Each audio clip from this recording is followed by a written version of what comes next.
Assalamualaikum warahmatullahi wabarakatuh.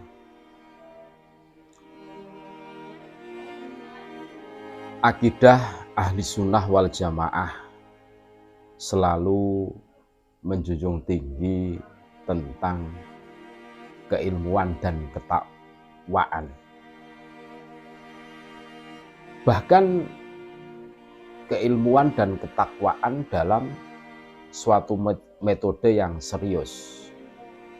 Dan ini yang membedakan dengan aliran-aliran yang lain. Bagaimana aliran-aliran yang lain itu tidak mengakui madzahibil arba'ah. Berbeda dengan akidah ahli sunnah wal jamaah mengakui madzahibil arba'ah atau 4 imam madhab. Ini menunjukkan bahwa tradisi, keilmuan, dan ketakwaan ini dalam versi yang serius ini mendominasi di kalangan para ulama yang berfaham akidah ahli sunnah wal jamaah. Makanya ini ada cuplikan video yang mana cuplikan video ini daging semua. Bagaimana perjalanan akidah ahli sunnah wal jamaah dari mulai baginda Rasulullah SAW, zaman sahabat, terus zaman tabi'in, terus turun lagi zaman madzahibil arba'ah sampai hari ini. Ini musalsilnya, mata rantainya itu jelas. Dan ini yang membedakan bahwa akidah ahli sunnah wal jamaah ini selalu mengedepankan tentang ilmu dan takwa dalam bidang yang serius. Ini menarik ulasan dari cuplikan video yang akan kami tayangkan. Ini menarik. Ini loh yang membedakan akidah ahli sunnah wal jamaah dengan wahabi salafi dan syiah. Kalau syiah itu lebih mendominasi tentang imamahnya, bukan karena status ilmu dan takwanya, tidak. Ini loh. Ini menarik untuk kita simak bareng-bareng, bahwa ternyata ini luar biasa. Juga bukan mengandalkan nasab, tapi lebih mengedepankan, mengandalkan tentang ilmu dan takwa. Kita simak bareng-bareng bagaimana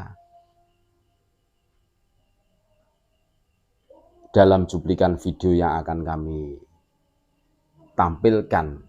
Ini ilmu, daging semua. Ini menarik untuk kita simak bareng-bareng. Di akhir nanti akan saya sampaikan. Tentu saja dalam kajian fikih yang awal kemunculannya adalah proses memahami dengan pemahaman mendalam yang dilakukan oleh para ulama. Dalam konteks ini adalah al-ulama min a'immatil arba'ah, seperti Imam Hanafi, Imam Maliki, Imam Syafi'i, dan Imam Hambali. Itu awal akademik beliau-beliau itu adalah proses untuk memahami Al-Quran hadis. Kerja untuk memahami Quran hadis itu awal mulanya ya bagaimana Quran hadis itu bisa dipahami dari berbagai perspektif keilmuan yang langsung terkait secara normatif terkait dengan ayat maupun hadis. Misalnya dalam konteks Al-Quran, ya tentu Al-Quran dipahami dari sisi nahwiyatnya, dari sisi balaghahnya. Hadis dipahami dari sisi rawinya, bagaimana khobar yang disampaikan oleh perawi itu bisa dikaji lebih lanjut sehingga betul-betul bisa menjadi dasar untuk membuat sebuah keputusan hukum. Misalnya di dalam Al-Quran, biru'usikum, mengusap bi ru'usikum itu apakah bi dalam arti semua kepala, apakah sebagian kepala? Ini kan ayatnya pasti, tetapi pemahamannya yang sulit menjangkau. Maka dari sini memunculkan perbedaan di kalangan ulama dalam konteks memahami.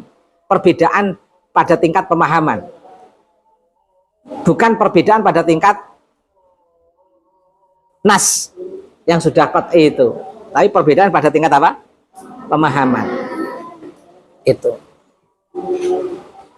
di periode awal enak, di zaman Nabi, bahkan Nabi sempat melarang untuk para sahabat yang punya minat untuk mengumpulkan hadis-hadis Nabi, tidak usah nanti khawatir bercampur dengan apa? Al-Quran. Toh pada zaman Nabi setiap ada masalah langsung terjawab, dan yang langsung jawab adalah Nabi. Tapi akan jadi persoalan ketika itu muncul pada zaman tabi'in. Makanya di zaman sahabat mulai diadakan kodifikasi hadis, dan kemudian dikembangkan oleh al-ulama min a'immatil arba'ah itu tadi.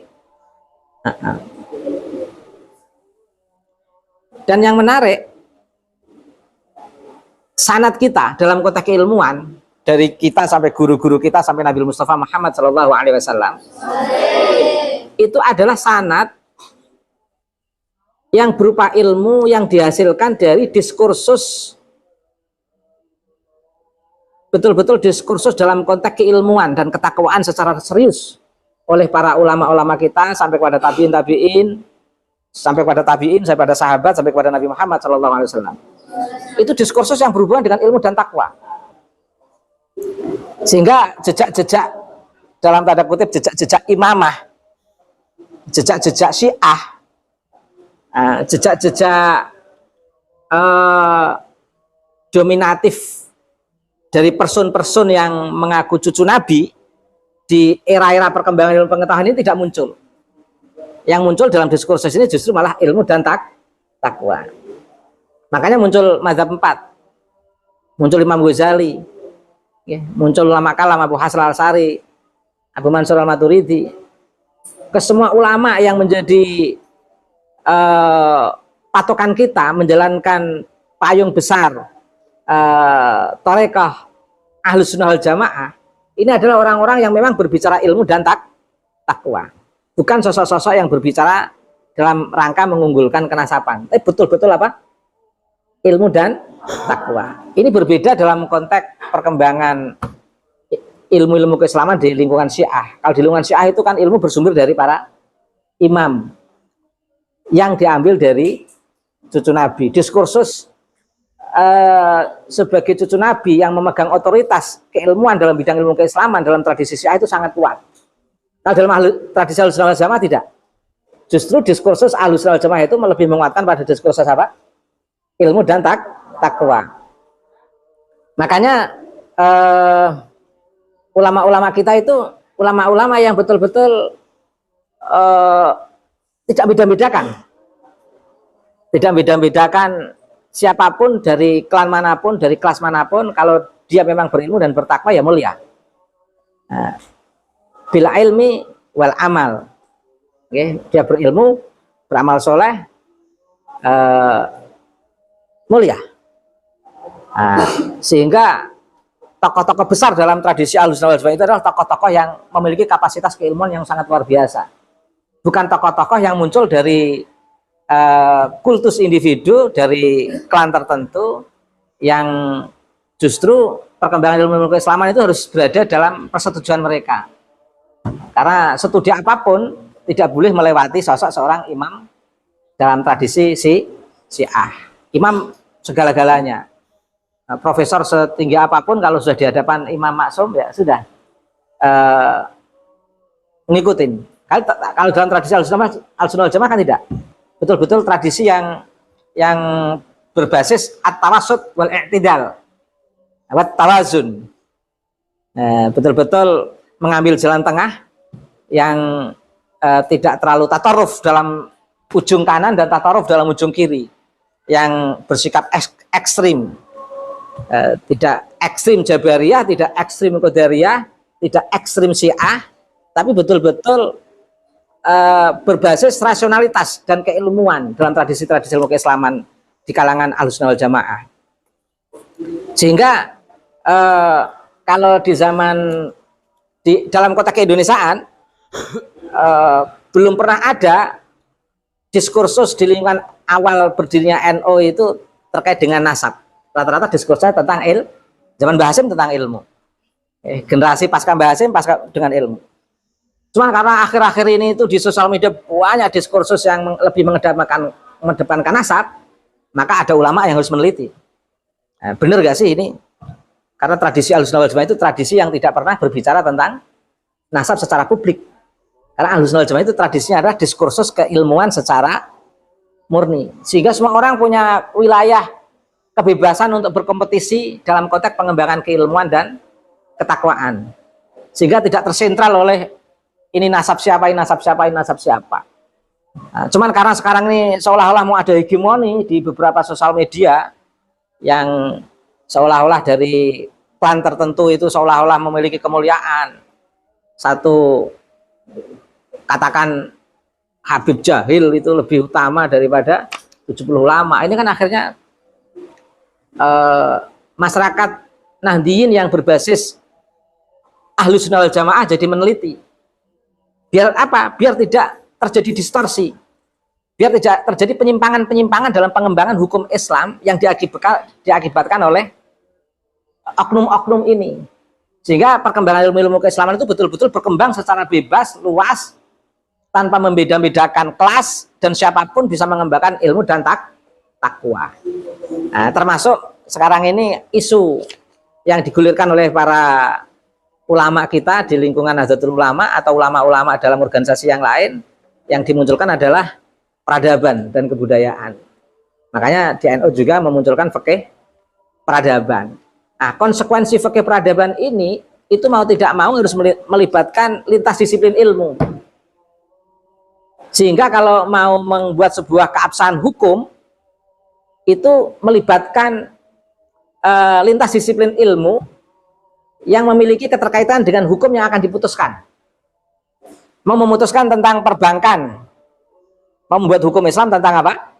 Perbankan. Ya mau tidak mau harus melibatkan ahli sistem perbankan. Mau memutuskan hukum tentang bayi tabung, ya harus melibatkan tenaga medis. Mau meneliti umat Islam kan dalam hadis Nabi disuruh menjaga cucu-cucu Nabi. Tapi ada orang mengaku-ngaku cucu kok tingkahnya aneh-aneh. Akhirnya harus melibatkan disiplin berupa tes DNA. Ya kan?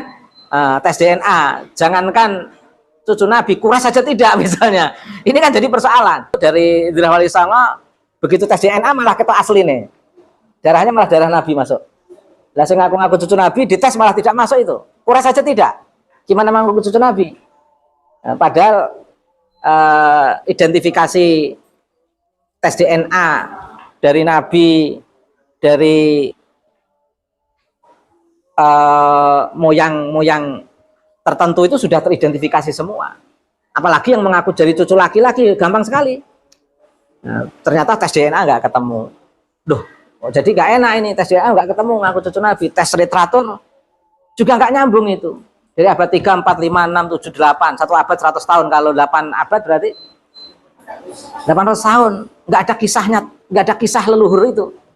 Kisah yang mencatat pemikiran, sejarah, nggak ada catatannya sama sekali.